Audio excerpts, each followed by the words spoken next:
म्हणजे जे नव्या मुंबईमध्ये अधिवेशन झालं होतं त्याचे ते निमंत्रक होते। पुढे तर गोव्यामध्ये झालेल्या साहित्य संमेलनाचे ते अध्यक्ष होते। अनेक प्रकारच्या कार्यक्रमामधून त्यांनी आपलं वैचारिक मार्गदर्शन आम्हा सगळ्यांना केलेलं आहे।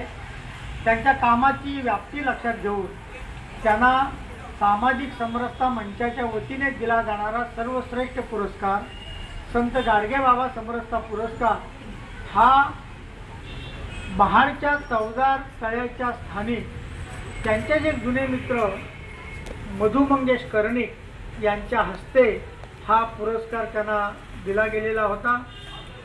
शेवटचं त्यांचं जे भाषण आम्हा कार्यकर्त्यांसमोर झालं ते एक समरसता साहित्य परिषदेची 10 वर्ष पूर्ण झाल्यानंतर 10 अध्यक्षीय भाषणांचं एक पुस्तक हे प्रसिद्ध केलं होतं। औरंगाबादला तो कार्यक्रम झाला।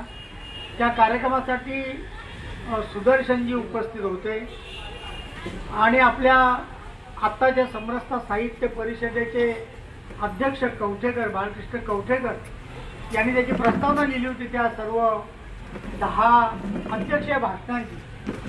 त्या संबंधात प्रमुख वक्ते म्हणून अत्यंत छोटे गाणे आणि शेवटचं त्यांचं भाषण, त्यानंतर त्यांचं कुठे भाषण झालेलं नाही।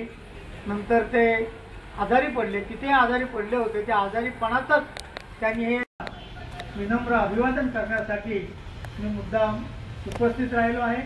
महाराष्ट्रातल्या सामाजिक चळवळीचं एकत्रितपणे आम्ही खूप काळ निदान 16-17 वर्ष तरी एकत्र काम केलेलं आहे। अशा राजाभाऊंना सामाजिक समरसता मंच महाराष्ट्राच्या वतीने, भटके विमुक्त विकास परिषदेचा अध्यक्ष म्हणून महाराष्ट्राच्या वतीने आणि समरसता साहित्य परिषदेचा कार्याध्यक्ष म्हणून मी त्यांना विनम्र श्रद्धांजली अर्पण करतो, पुण्यानुमोदन करतो। ते समरसता साहित्य परिषदेचे कार्याध्यक्ष होते। प्रथम मी होतो कार्याध्यक्ष, त्याच्यानंतर ते कार्याध्यक्ष झाले आणि अकाली त्यांच्या जाण्यामुळे पुन्हा मला त्या पदाचं काम करावं लागलं आणि अशा सर्व सामाजिक चळवळीच्या वतीने मी पुन्हा एकदा त्यांना विनम्र अभिवादन करून माझं बोलणं संपवतो। धन्यवाद।